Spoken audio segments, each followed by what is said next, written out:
नमस्कार। आज सकाळी जिल्हाधिकारी कार्यालयामध्ये CRZ आणि तळाशीलचा जो विषय, तळाशील गावाचा जो विषय सुरू आहे त्या संदर्भात बैठका झाल्या। जिल्हाधिकारी मॅडम यांनी मागच्या काही दिवसांपासून CRZ संदर्भात अनेक बैठका घेतल्या। त्यानंतर आज आमच्या सगळ्यांच्या उपस्थितीमध्ये एक सकारात्मक बैठक आज पार पडली। पहिला विषय तळाशीलचा। तळाशील गावातली लोक काही विषयासाठी आंदोलनाला बसले होते आणि त्या विषयाचं जी चर्चा होती त्यासाठी गावातले ग्रामस्थ काही प्रमुख मंडळी आज जिल्हाधिकारी कार्यालयामध्ये आले।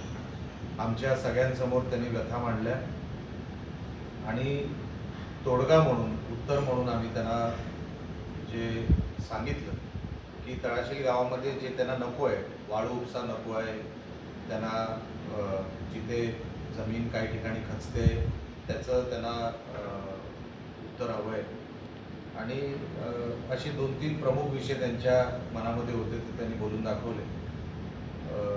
वाळू उपसा तिथे होणार नाही याची 100% गॅरंटी आम्ही प्रशासनाने दिली आणि लोकप्रतिनिधी म्हणून मी दिली, कारण का तो नोटिफाईड स्पॉट आहे जिथे वाळू उपसा होऊ शकत नाही। आणि जे आता मी 4 वाजता तळाशील गावामध्ये स्वतः जातोय, बाकीच्या त्यांच्या ज्या मागण्या आहेत त्यांचा मूळ विषय होता एक FIR व्हावा। काही ठिकाणी मला वाटतं 2 दिवसापूर्वी 2 बोटी तिथून अचानकपणे निसटल्या, तर गावाचं म्हणणं होतं की त्याच्यावर FIR झालेला नाही। तर मॅरिटाईम बोर्डाचे अधिकारी तिकडे होते, मी त्यांना सांगितलं की त्याच्यावरती तुम्ही FIR जरी तुम्हाला नावं माहीत नसली तरी कारवाईची सुरुवात म्हणून तुम्हाला FIR नोंदवावी लागेल आणि तशी FIR आता आज उद्यामध्ये ती नोंद होईल। आणि बाकी असे अनेक विषय, बंधाऱ्याचा विषय त्याच्यामध्ये निघाला। बंधारा जो ऑलरेडी सँक्शन आहे, काही लोकेशन जिथे जास्त लक्ष देणं गरजेचं आहे, काही स्पॉट जे पूर्ण झालेले आहेत ते आता सगळे बघायला मी आता जाणार आहे। सकारात्मक मीटिंग झाली, व्यवस्थित सगळ्यांना प्रशासनाच्या माध्यमातून जे काय सांगायचं होतं ते आम्ही सांगितलं आणि आता गाव एकत्र मिळून आम्हाला इकडे भेटणार आहे 4 वाजता। दुसरा विषय होता CRZचा। CRZ आपल्याला माहिती आहे मागच्या काही काळामध्ये नोटिसेस आल्या होत्या किनारपट्टीवर, तर त्या किनारपट्टीवरच्या नोटिसेस कधीच आमच्या किनारपट्टीच्या नागरिकांवर येऊ नये, मच्छीमारांवर येऊ नये यासाठी आम्ही रेग्युलराईज करण्यासाठी, ते नियमित करण्यासाठी आम्ही शासनाकडे प्रयत्न करत होतो।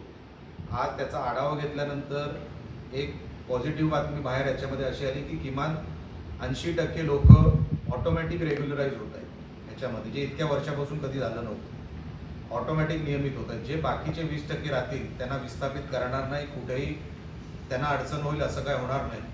पण त्या 20% मध्ये पण आपल्याला काय तरतुदी कायद्याने दिल्या आहे, ज्याच्यामध्ये पुढे कधी ग्रीन ट्रिब्युनलमध्ये कोणी जरी गेला, आता जसे एक व्यक्ती ग्रीन ट्रिब्युनलमध्ये गेला आणि ती कंप्लेंट ट्रिगर झाली, ती कंप्लेंट ॲक्टिवेट झाली, असे वारंवार कोणतरी जात राहावे आणि त्याच्यातून स्थानिकांना त्याच्यातून त्रास व्हावा, ही पद्धतच थांबली पाहिजे। ह्यासाठी 100% रेग्युलराईज करणं, 100% त्याच्यामध्ये नियमित हा सगळा विषय करणं। कारण का मागे जर तुम्ही बातम्या बघितल्या असतील, वाचल्या असतील, महसूल मंत्री सन्माननीय बावनकुळे साहेबांनी गावठाणं आणि कोळीवाडे हे रेग्युलराईज केले, त्यांना त्या जमिनी परत दिल्या।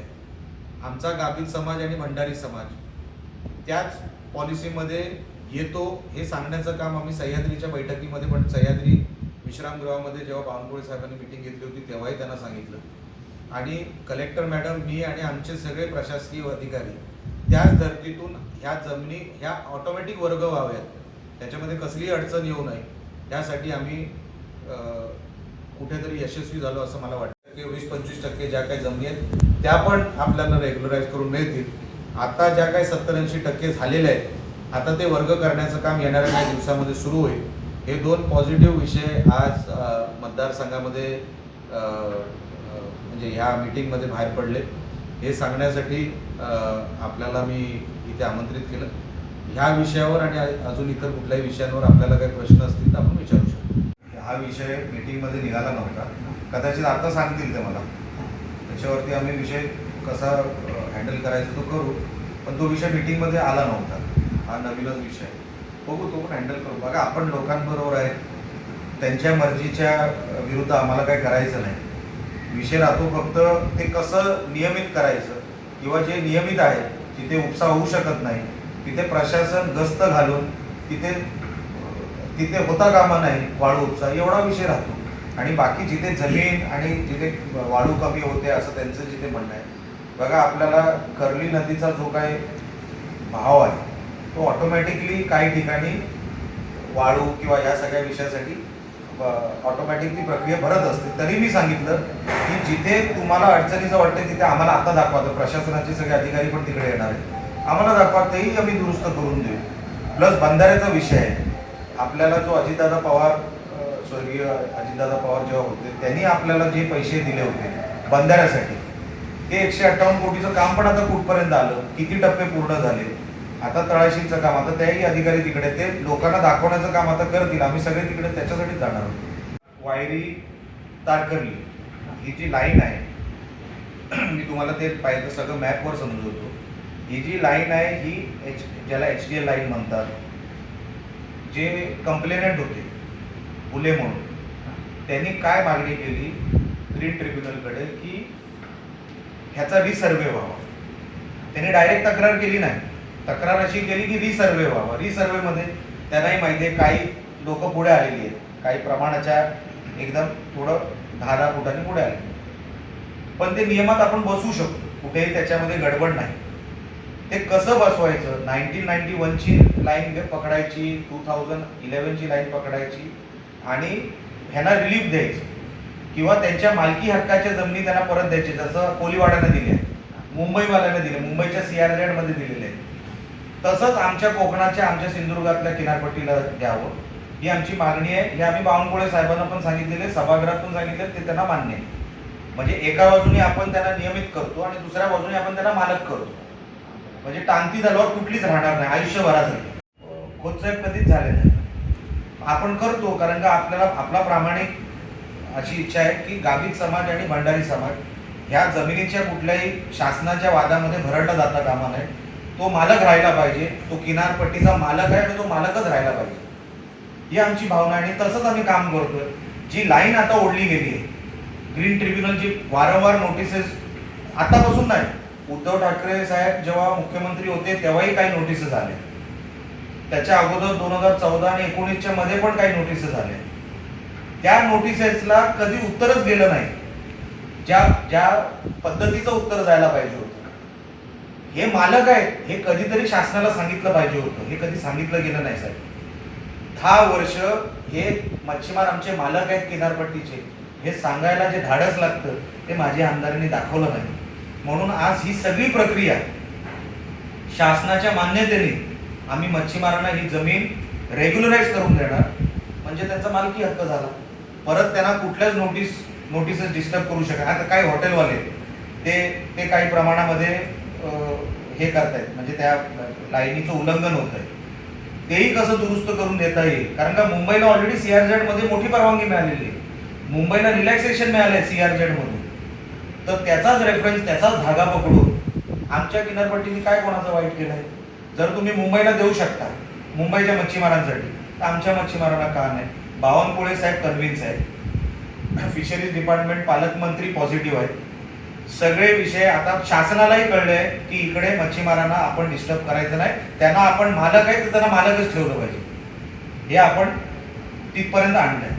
आता येणाऱ्या प्रोसिजरमध्ये 20-30% जे नियमित करण्यासाठी जे काही टेक्निकल मुद्दे आहेत ते पण प्रशासनाकडून आम्ही दुरुस्त करून आम्ही ते देणार. मान्यता जे आमदाराचं काम असतं प्रशासकीय मान्यतापर्यंतच, ते सगळी पूर्ण झाली. त्याच्या पलीकडे जर ठेकेदार मस्ती करत असेल तर त्याला पण धडा शिकवू, आपल्याला कोणाला सोडायचं नाहीये. ते आपण आताही ते अधिकारी होते तिकडे, त्यांना पण मी सांगितलं आता जिथे बंधाराचे स्पॉट पूर्ण झाले ते लोकांना समजून सांगा कसे आहेत ते, आणि जिथे राहिले ते आता तुम्हाला दाखवतो आम्ही कसे आहेत ते सगळ्या अधिकाऱ्यांनी तिकडे बोलवले.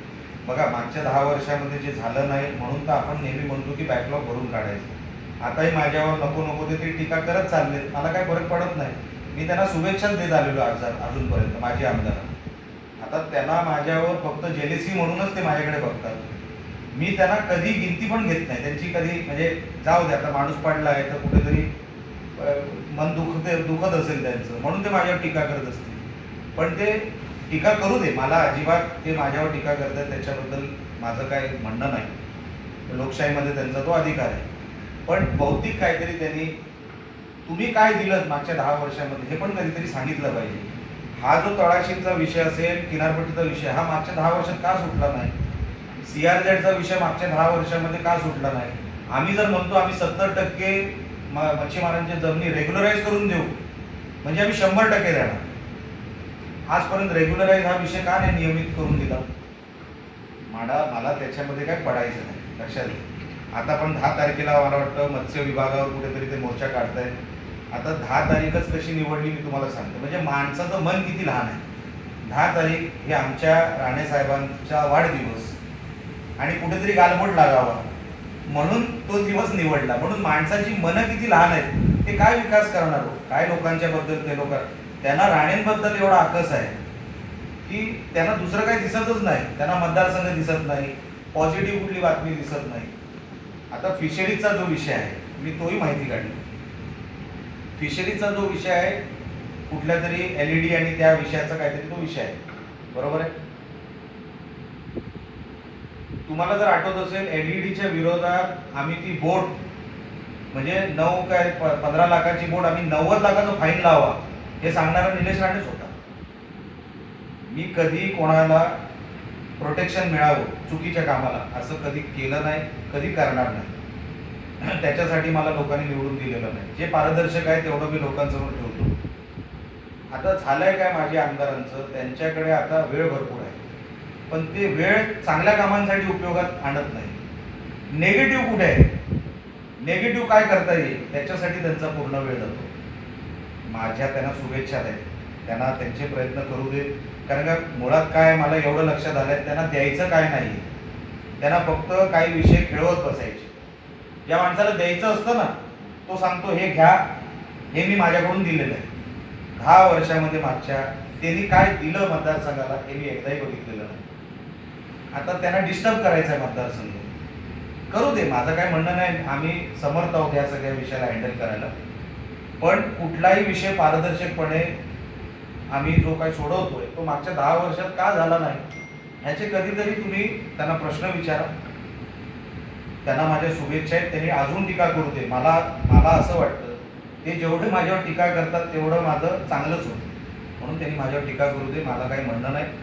10 तारखेचा मोर्चा कशासाठी आहे एकदा त्यांनी स्पष्ट जाहीर करावं की मागच्या 10 वर्षामध्ये तुम्ही काय केलं या विषयासाठी आणि मोर्चा कुशल काढा.